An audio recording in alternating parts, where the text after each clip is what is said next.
Hi everyone! Si Luda ito! Kung sa palagay mong ang planetang Earth ay pinaghaharian ng mga tao, well, hindi na rin nagpapahuli ang mga hayop dito. Kaya't samahan niyo ako dahil sa videong ito ay pupuntahan natin ang iba't ibang mga isla o mga lugar na kompletong pinaghaharian ng mga hayop.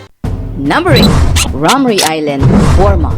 Noong ikalawang digmaan, ang isla ng Ramree sa Burma ay isang nakakakilabot na lugar na digmaan sa pagitan ng British at ng mga Japanese na sundalo. Pero hindi lang ang mga pamamaril ng mga sundalong kaaway ang kinatatakutan ng mga sundalo doon. Dahil nung nandoon na sila sa latian o yung matubig na maputik na lugar ng mongrel, sila yung mga inatake at pinagsasakmal ng mga nakamamatay na mandaragit. Ito yung mga saltwater crocodile o yung mga buhaya ng tubig alat. Itong mga higanting reptilya ay may bigat na mahigit sa 1 tonelada at kayang lumaki na hanggang sa 23 na talampakan o 7 meters na haba at nandoon na nagtatago sa malabong katubigan na naghihintay ng pagkakataon na umatake. Walang lakas ang mga sundalong Hapon na labanan ang mga mababangis na mga mandaragit na hindi natatakot at mga agresibong umaatake sa mga tao, lalo na't sila'y mga gutom. Mga daan-daang mga buhaya ang mga tahimik na biglang umaatake sa kanilang mga biktima na may mababangis na bilis. Sinubukan ng mga ipagtanggol ng mga sundalo ang kanilang sarili, pero ang kanilang mga sigaw at pag-iyak ang nangibabaw at bumulabog sa kabuuan ng gabi mula sa pananakot ng mga buhaya ng tubig alat. Pagkaraan ng ilang araw, mahigit sa 500 mga Hapon na mga sundalo ang mga nakain ng mga mabangis na halimaw.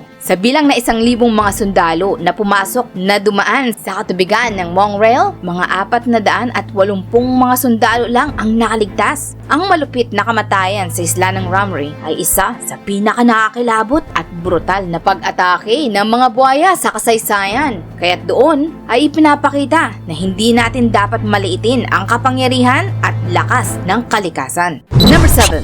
Isla ng Okonoshima.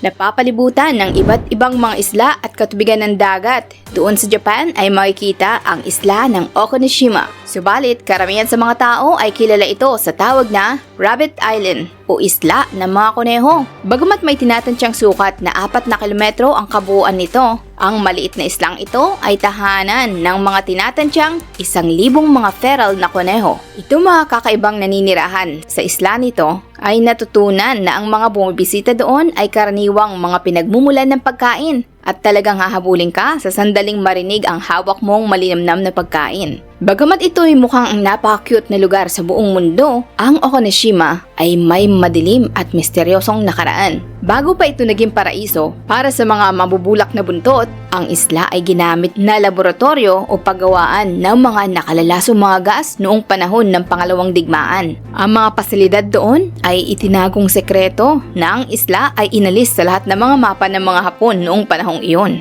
Maraming mga haka-haka na noong panahong iyon, ang mga kuneho ay dinala sa isla ng mga test subject. Nakakalungkot dahil ayon sa report, ang mga nilalang na iyon ay mga pinatulog o mga dinispatcha pagkatapos na ang pasilidad ay magsara. Kaya't ang tanong, saan nanggaling ang mga kuneho na nandoon ngayon? Ayon sa ibang mga sabi-sabi na ang ilang mga estudyante ang nag-iwan ng mga kuneho noong 1970s at mula noon, ayun, dumami sila doon. Dahil na rin sa walang ibang mga hayop na nambibiktima sa kanila at kasama na dyan ang pagbabawal ng pag-hunting, kaya't ang populasyon ng mga kuneho ay lumago sa kanilang super cute na paraiso. Number 6.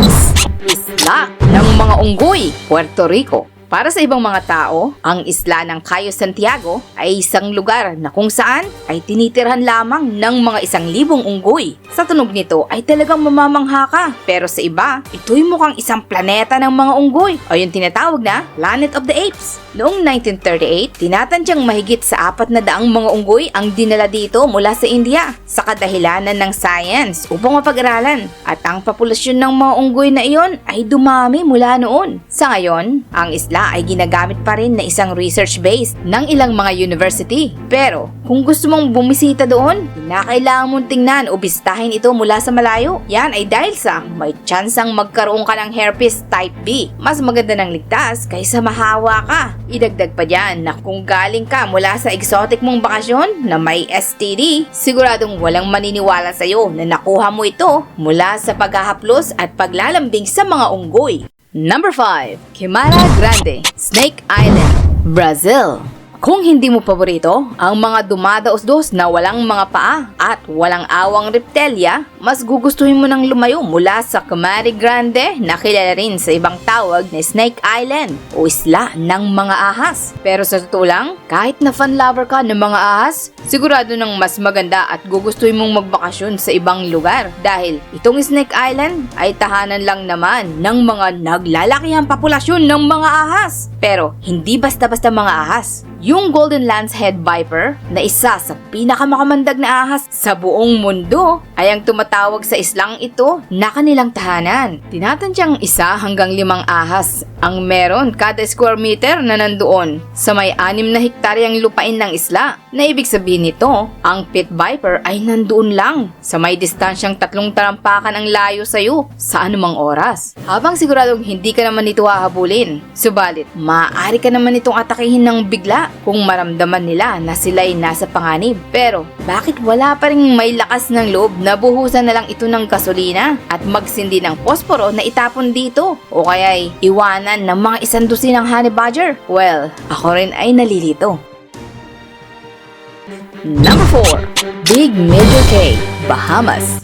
Kung iisipin mo ang Bahamas, marahil may isip mo ang mga naggagandahang mapuputing mga buhangin ng dagat ng mga beach at mga perpektong asul na kulay at nagdaramihang iba't ibang mga ligaw na hayop. Subalit, mayroong isang isla na naiiba sa lahat. Ang Big Major K ay bahagi ng Exuma District ng bansa. Nakasalukuyang wala sino man ang naninirahan sa lugar nito. Subalit, ang mayroon doon ay ang populasyon ng tinatansyang 60 feral na mga baboy. At makikita silang naglalakad sa gilid ng buhangin ng beach at lumalangoy sa katubigan ng dagat na ginagawa ang beach na isang beach ng mga baboy na siya namang dahilan ng pagtaas na pagdami ng mga turistang bumibisita sa lugar na ito. Kung paano nangyari at nagsimula ito ay isa pa ring hindi malinaw. Subalit, pinaniniwalaan na ang mga baboy ay orihinal na iniwan sa isla ng mga grupo ng mga mandaragat na balak bumalik doon upang kainin sila. Pero sa kung anong kadahilanan, hindi na sila nakabalik pa. At ang mga baboy ay nakayang dumami na mabuhay sa isla sa mga natitirang pagkain ng mga napapadpad sa gilid ng baybayin at dahil na rin sa 3 mga natural na water springs sa isla. Posible ring sila ay mga natitirang mga nakaligtas mula sa nasira o lumubog na barko o maaari ding parte sila ng operasyon upang akitin ang mga turista sa maliit na bahagi ng Bahamas. Ano man ang kaso dito, ang resulta ay malawak na naibahagi sa buong mundo dahil sa napakadaming video at larawan na ginagawa ang islang ito na isang naiibang tropical na isla na makikita mo sa buong mundo. Number 3. Tashirajima, Isla ng mga Pusa, Japan. Ang isla ng mga hayop na ito na siguradong nasa listahan ng mga mahihilig sa mga pusa ay ang Toshirojima na pinaghaharian ng sobrang daming mga ligaw na pusa na ang populasyon nito ay mas marami pa kaysa sa mga mamamayang naninirahan doon. Sa paglipas ng panahon, ang populasyong 1,000 ng mga tao doon ay bumaba ng 100. Habang ang populasyon ng mga pusa ay dumadami. May katwiran naman dahil kung ang lugar namin ay nagsimulang mga amoy na amoy ihi ng pusa, siguradong mas gugustuhin ko na rin mag-as sa baluta. Pero hindi naman yun ang kaso doon. Dahil para sa mga mamamayang naninirahan sa isla, hindi naman istorbo ang mga pusa. Ang katotohanan pa dito, isinasaalang-alang nila na ang mga pusa ay nagbibigay ng buenas sa kanila. Kaya't inaalagaan pa nga nila ang mga ito. Ayon sa mga kwentong alamat, ang isang magsasaka ng Toshirojima ay minsan nang nangangalaga ng mga silkworm. Yun yung mga uod na nakakagawa ng mga tela para sa mga damit. Pero kinakain ito ng mga daga. Kaya't ayun, nagdala ito ng napakaraming pusa doon at ito ang mga kumakain sa daga. Noong 1900, ang populasyon ng mga pusa ay nagsimulang dumami at ayon sa mga lokal na mga mangingisda na mga residente rin ng isla na nagbibigay ito ng buenas sa kanila at kaya nagpatayo pa nga sila ng dedikadong templo para sa mga ito at mga maliliit na bahay ng pusa para doon ay mabisita at makita sila ng maigi ng mga turistang dumadayo sa lugar na iyon. At ang pangunahing layunin ay bisitahin ang mga pusa ng isla. Number 2. Christmas Island.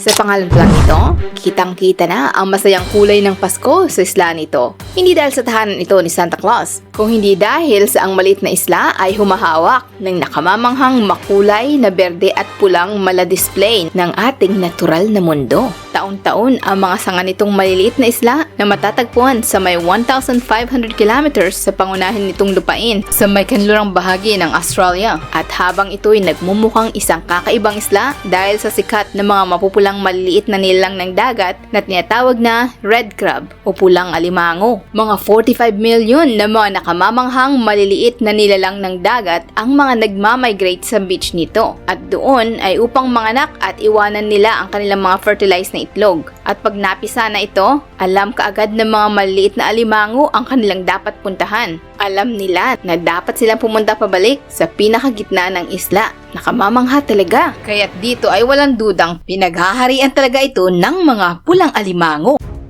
Number 1. Malpelo Island, Colombia. Sa tuwing bumibisita ang mga tao sa Colombia, hindi nila pinapalampas na bisitahin ang isla ng Malpelo dahil ito ay isang pangunahing lugar para sa mga diver at tahanan ng mga nagdaramihang mga nilalang ng dagat. Walang taong mga naninirahan sa isla, maliban na lang sa mga armed forces ng Colombia na mga nagpapatrol sa lugar na iyon. Ang isla ay tahanan din ng iba't ibang mga hayop kagayang Nazca, mass boobies, shallow-tail gulls, mga ibon, ng mga Galapagos petrel, ng mga endangered na uri ng mga ibon. Pero hindi mo bibisitahin ang isla para sa mga ibon. Pupunta ka dito para sa mga pating. Ang tubig na pumapalibot sa isla na masaganang nandoon kasama ang mga pating. Mula sa mga silky shark hanggang sa mga naglalakihang mga whale shark, makikita mo sila doon. Meron din uri ng mga pagi at mga tuna fish. Kaya walang dudang tinawag itong kakaibang paraiso para sa mga diver. Subalit, ang espesyal sa lugar na iyon ay ang populasyon ng mga hammerhead shark. Itong mga unique na nilalang ay makikitang lumalangoy sa palibot ng isla ng buong taon. Pero mula sa Enero hanggang Mayo, mas marami at daan-daan mo silang makikita doon. Sa katunayan pa dito,